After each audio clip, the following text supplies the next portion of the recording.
pasa.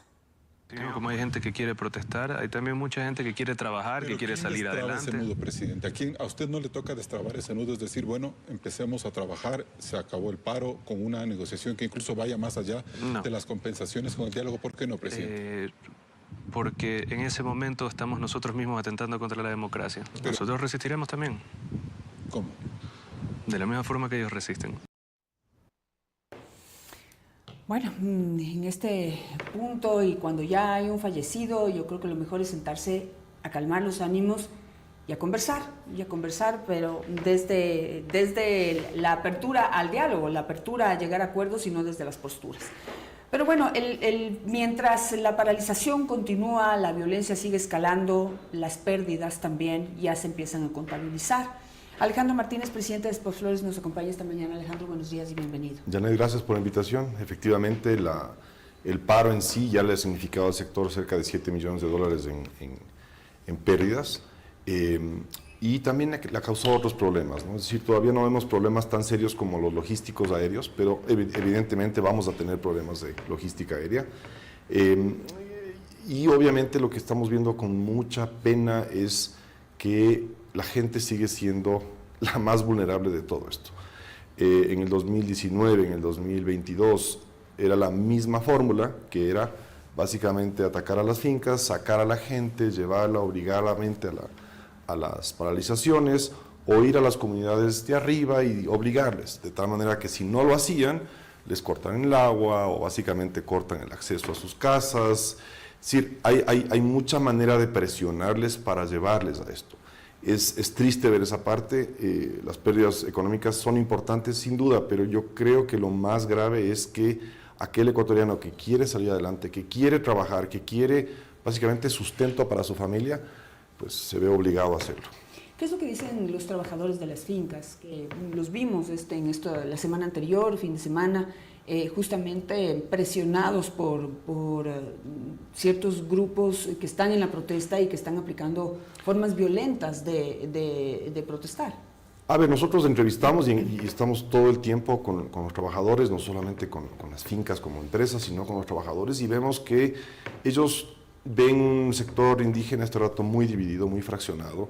Ven a muchos interesados de ser líderes. Es más, ven como mucha la excusa de hacer un paro para hacer notoriedad, es decir, que me vean los medios, que me vea la gente, lo cual sí coincide mucho con la estrategia que vemos detrás, que es lo que a veces no se ve en cámaras, no se ve en periodismo. Vemos mucho actuar, por ejemplo, de grupos delictivos, eso sí los vemos, financiando esto. Y obviamente el trabajador no quiere eso, el trabajador quiere que su hijo estudie, que su hijo progrese, él quiere tener salud, quiere tener bienestar, no quiere estar en medio de un conflicto que a la larga no le sirve y no le ayuda en nada. Muchas de las gentes y las personas que tienen sus propios negocios en las zonas de influencia de la floricultura, más bien están preocupados, porque claro, muchos de los dólares que se exportan terminan en manos de trabajadores, que trabajadores básicamente van y consumen, o invierten, o hacen actividad comercial. Entonces todo esto básicamente es una bola que se va haciendo cada vez más grande en el sentido de que el problema se aguda en términos económicos. Lo que sí hemos visto es cada vez más un rechazo a este tipo de paralización. Muchos de ellos incitan al diálogo, muchos de ellos insisten en el diálogo, por eso estás viendo que muchas comunidades no se suman a las paralizaciones, más bien se han acercado a dialogar, porque sí ha existido un diálogo, no oficial, digamos, extraoficial. En muchos casos nos han pedido a nosotros ser interventores en este diálogo, lo cual siempre nos hemos puesto a la disposición de hacerlo, porque el agro tiene su dificultad.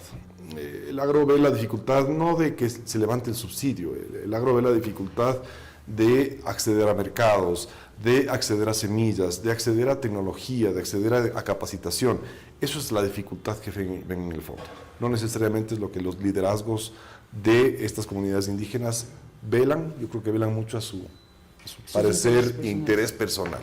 Esa es la realidad del paro, ¿no? Alejandro, me llama la atención esto porque coincide un poco, y no sé si es que estoy en lo cierto, con lo que dice el presidente de la República. El presidente dice sí estamos dialogando, pero no estamos dialogando con aquellos dirigentes que quizás quieren pescar el río revuelto en medio de estas manifestaciones. y estamos dialogando directamente con las comunidades. ¿Es a eso a lo que se refiere? ¿Si ha habido acercamiento del gobierno? ¿Con quiénes están conversando y cómo lograr que esa decisión de las bases se imponga? Sí, es súper complejo toda la zona rural del Ecuador, especialmente el norte, es muy complejo. Tú ves, por ejemplo, a alcaldes, a dirigentes provinciales que también comienzan un poco a incitar esto, ¿ya? Que quieren volverse ellos más importante que el presidente o ellos más importante que el otro alcalde. Es decir, hay mucho conflicto en esto y realmente se vuelve muy difícil saber con qué dirigente hablar, por un lado. Pero por otro lado, como te digo, las comunidades en general, los miembros de las comunidades tienden a tener, por un lado, miedo, porque el miedo es la imposición clave en estas comunidades, pero por otro lado ven que no tienen un liderazgo que les representa. Hay mucho, te diría, mucho resentimiento por un lado, pero también hay mucha como que desesperación de salir, de no estar en este círculo. Lo malo es que, claro, hay mucha gente que no puede ingresar a lugares porque ya no solamente son comunidades como no pudiese ver hace los años 80, comunidades que no quieren admitir a otras comunidades. No, aquí ya estamos hablando de crimen organizado, de lavado de dinero, de lavado de activos, de circulación de oro, circulación de otras cosas que realmente no tienen nada que ver con la actividad que se está haciendo. Hay gente muy buena en el campo, hay gente que realmente valora mucho y ha valorado mucho, por ejemplo, la capacitación que nosotros hemos dado en la parte técnica, en la parte financiera, en la parte de mercadeo. ¿Por qué? Porque nos interesa que esas personas salgan adelante, es decir, que sean parte coherente y parte positiva dentro de la economía, ¿sí? Que generen y paguen sus impuestos, que generen empleo, que crezcan sus ahorros, su inversión, porque a la larga están ellos también generando este riesgo. Es súper importante entender esta parte del agro. Mucho de lo que nosotros vemos, y por eso nosotros los llamamos actos violentos y actos terroristas, es porque sí son influenciados o por los liderazgos, en este caso de líderes indígenas que específicamente quieren esa notoriedad, quieren ser fuertes, quieren aparecer como gente que impone a la fuerza, que lastimosamente es la cultura, mucho de la cultura indígena viene de ese lado. Y por otro lado, sí ves a estos grupos, organizaciones directivas que también apoyan, financian y están ahí constantemente promoviendo esta cuestión del paro. Es decir, se nota esa presencia, Sí, es gente extraña, es gente, digamos, foránea al sector, gente que viene de otras provincias tal vez. Tú lo dijiste, es la forma como mueven las cosas, cómo actúan, que se nota que no es de cultura indígena, sino que se nota que es de afuera, ¿no? Toda esta organización casi sí. que militar, ¿no? Para poder sí atacar. se nota. Tienen una comunicación bastante asertiva, ¿no? Yo les veo muy desorganizados esta vez, sobre todo a las comunidades indígenas, lo cual no les ha facilitado mucho a estas otras organizaciones el empujar al nivel lo que querían seguramente empujar. Yo creo que el presidente ahorita no lo actuaba mal, lo ha actuado bastante bien en el sentido de, por un lado, le partió al Ecuador en dos, en la parte de Cotopaxi, que fue muy sano, ¿no? Es decir, más que partirle a los indígenas, lo que partió a los grupos delictivos, ¿no? Es decir, no entren acá. Creo que fue muy buena esa movida. Obviamente se concentraron en Imbabura, mucho de lo que tiene que ver con Imbabura sí tiene que ver con minería ilegal y tiene que ver mucho con tráfico de combustibles. Entonces, hay mucho interés detrás de todo esto. Yo creo que como los ecuatorianos tenemos que ver que el actuar del presidente sí es bueno, es difícil, ¿no? Ayer veíamos el tema de los militares, súper complicado, veías videos en los cuales decías el militar lo mató, pero también veías otro video en el cual veías que el militar no lo mató, ¿no? El militar tuvo un maltrato a otro. Claro, si uno hace un análisis hacia atrás, el militar también está en desesperación de recogerle a un cadáver, a una persona herida, probablemente para rescatar, pero si se expone un minuto más, probablemente una bala le va a llegar a él. Entonces, el distraerse también no es bueno. Obviamente el manejo de esas cosas y esas situaciones son súper complejas. Yo creo que el presidente en ese sentido está muy consciente de eso. Creo que es difícil lo que viene adelante.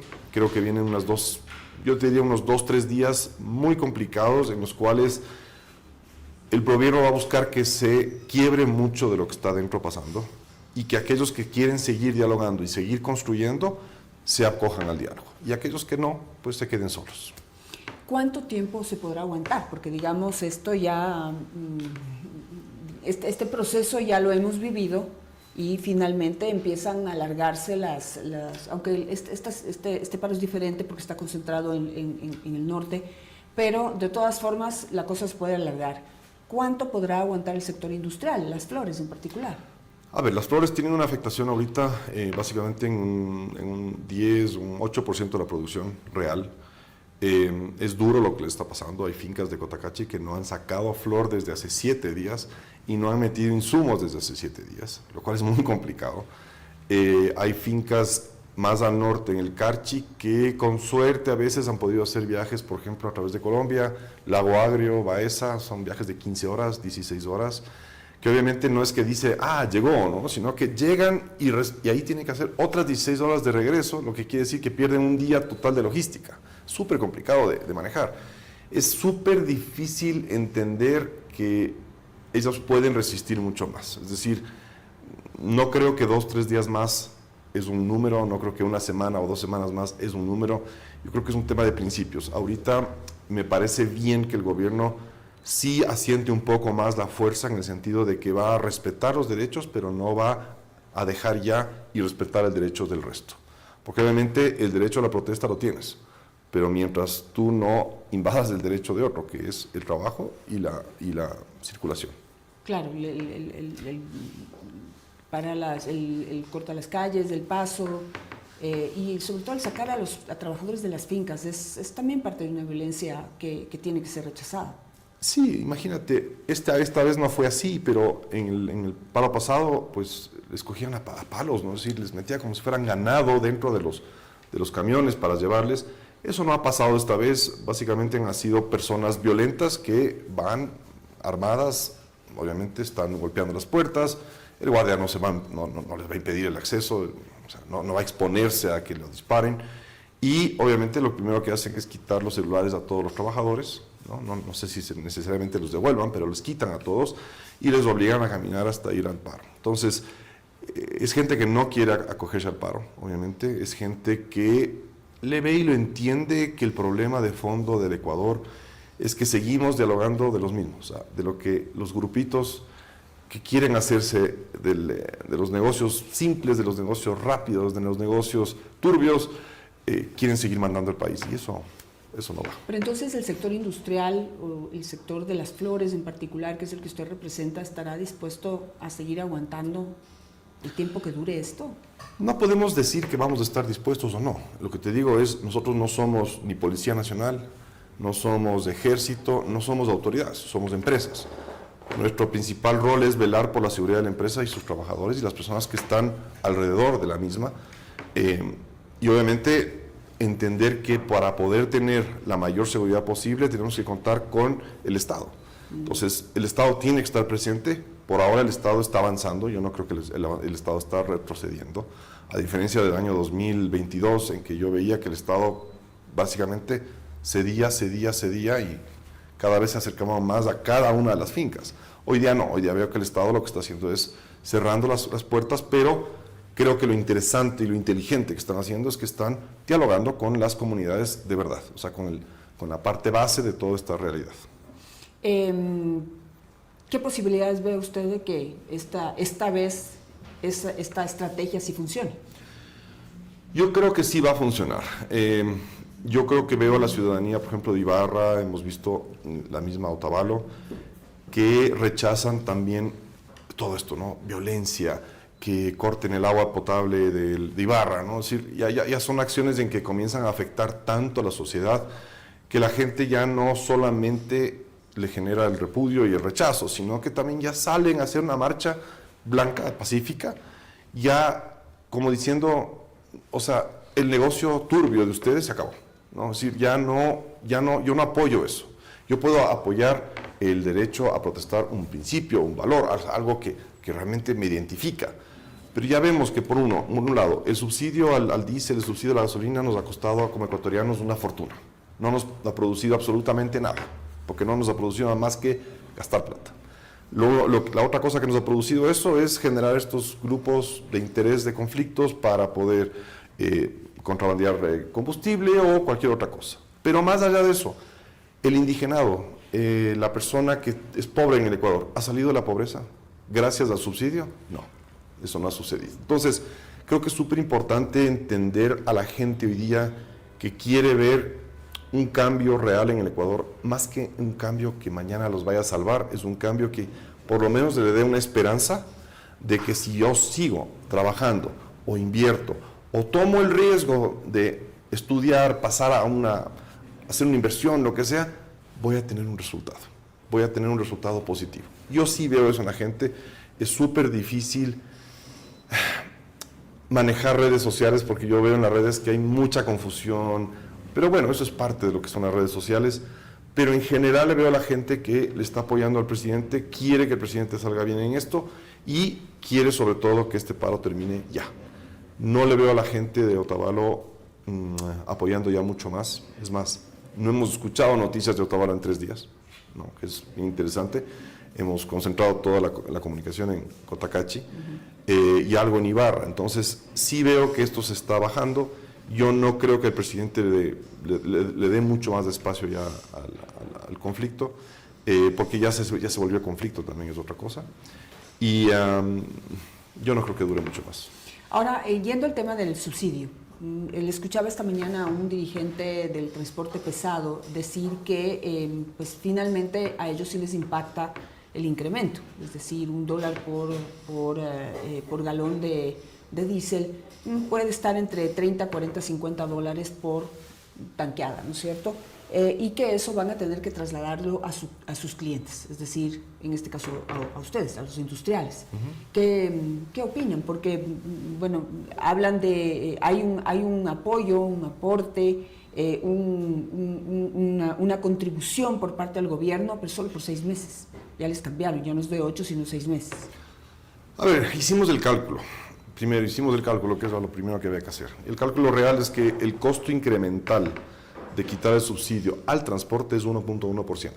Es decir, no a los productos, al transporte se le incrementa en 1.1% su costo, ¿ya? Si eso le trasladas al costo de los productos que se transportan, es mínimo, o sea, es prácticamente nada, ¿ok? ¿Qué es lo difícil de todo esto? Lo difícil de todo esto es que estabas mal acostumbrado a algo.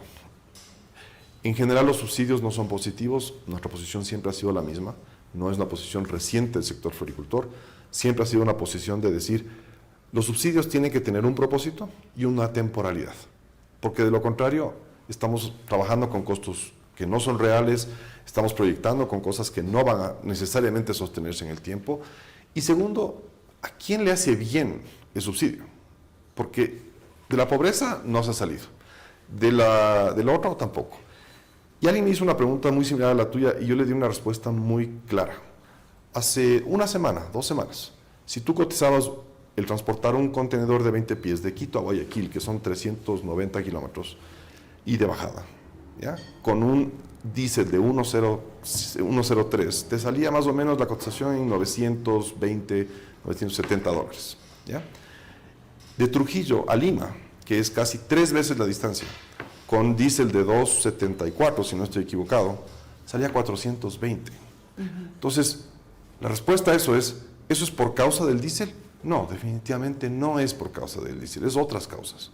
Causa es oferta y demandas número 1, el hecho de que no tienes suficientes camiones en Ecuador, entonces tienes una oferta muy reducida, pues puedes poner el precio que tú quieras. Las tasas, las sobretasas que tienes para otras cosas. Alguien me dijo, pero es que el costo del diésel, no, el costo más grande que ha tenido el Ecuador, impacto a las cosas materiales, a los que consumimos, ha sido curiosamente el impuesto a la salida de divisas. Ese es el impacto más fuerte, porque ese le impactó a 100% de los ecuatorianos, no al que utiliza más diésel o al que utiliza menos diésel, sino al 100% de los ecuatorianos.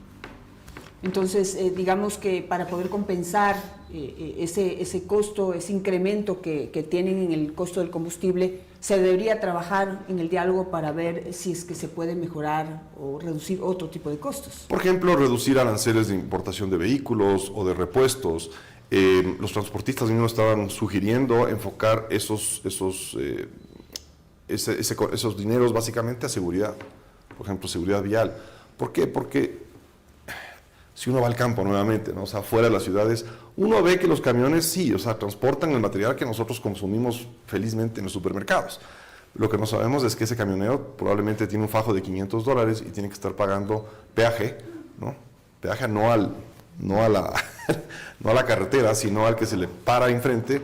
A la extorsión. A la extorsión para poder seguir pasando. Entonces, si ya le quitas $500 de peajes, digamos, en una semana, básicamente es menos que, es mucho mejor que tener el subsidio, ¿no es cierto? Entonces, hay muchas cosas que hay que trabajar ahorita en el Ecuador. Creo que es súper importante entender que se acaba el subsidio y que básicamente tenemos que enfocarnos en las cosas que sí nos dan valor como ecuatorianos, ¿no? Es decir, trabajar seriamente, si es que va a haber la constituyente, trabajar en una constitución que le dé viabilidad, por ejemplo, al Estado de combatir adecuadamente a las guerrillas modernas, o sea, a la delincuencia moderna, ¿no? Básicamente dar mucha más libertad, por ejemplo, financiera al Ecuador, de que podamos tener una competencia financiera adecuada, es decir, mejorar nuestros costos y nuestros accesos a una mejor economía. Con esto termino. En el caso del agro, que usted ha dicho, ¿no? El agricultor en este momento, el campesino ya está cansado de los paros, tiene muy claro quién quiere pescar el río revuelto, no quieren colaborar en esto, pero tienen necesidades. Y estamos hablando de enfocar bien, digamos, ese apoyo y esa ayuda. El presidente de la República ha escogido a ciertos agricultores, entiendo que los más pobres, para poder darles $1,000 directamente para herramientas de trabajo. ¿Usted considera que eso es suficiente o eso debería ser el inicio de una conversación que forme parte más de una política agrícola, Alejandro? Porque es que yo no sé si usted tiene claro que en el país hay una política agrícola. ¿Cuándo ha habido una política agrícola en el país? No existe una política agrícola. A ver, dar un regalo de $1,000 no es que esté malo. Sí, creo que tiene que darse una buena bienvenida y agradecer por eso, pero tiene que tener un propósito. Creo que ahorita creo que es súper crítico trabajar en el agro, en realmente construir una política simple, pero proyectada que el agro crezca. Por ejemplo, ¿qué es lo que más hace falta en el agro? Uno, capacitación. Eso es la número uno. Y es una capacitación real, no la típica capacitación de bote luria y haga la cosita. No, es un poquito más técnico, ¿no? Uno. Dos, hay que generar asociatividades. Porque si nosotros creemos y estamos todavía convencidos que estos cuchitos de 300 metros cuadrados van a ser efectivos, no lo van a hacer. Porque van a seguir vendiendo a intermediarios, de intermediarios, de intermediarios. Si hacen asociatividades, entonces comienzan a generar empresa, comienzan a generar inclusive un autotrabajo de los mismos trabajadores con un beneficio mucho mayor, lo cual es interesante. Pero los agricultores ya están abiertos a eso porque, no sé, tal vez de la mano de la falta de capacitación y de la mano también de este individualismo al que es parte como de la cultura, ¿no? Prefieren como tener sus parcelitas propias y ahí por lo menos tener para lo básico. Como que no visualizan lo que significa la asociatividad. Estoy de acuerdo, pero de ahí, por ejemplo, nosotros ahorita estamos trabajando en un programa para que las fincas grandes compren producto a estas asociatividades, si tengan un compromiso de comprar, ¿ya? Lo mismo tiene que hacer todo el sector industrial ecuatoriano, todo el sector, es decir, comprometerse a participar en esto. ¿Por qué? Porque el problema de las asociatividades no es el problema de que no se unan, el problema de que no tienen un objetivo de venta. Cuando tienes un objetivo de venta, todo esto se vuelve más sencillo. Una garantía de venta, digamos. Una monetización. Alguien si puedes monetizar básicamente tu concepto, entonces te vuelve más atractivo. Rompes un poquito ese individualismo que existe en el país. Y la tercera cosa, te digo, un Ministerio de Agricultura que básicamente deje de apagar tanto incendio, porque eso es el rol del Ministerio de Agricultura ahorita, que es apagar incendio, y comience justamente a dedicarse a entender qué productos son interesantes producir en Ecuador, fomentar su capacitación, su adecuada parte técnica, mercados aquí, mercados afuera, es decir, ese es impulsar. Es súper complicado, o sea, mis respetos a Danilo porque tiene que apagar incendios todos los días, pero realmente son cosas simples que tenemos que meter al agro y no tanto regalitos que no van a durar mucho.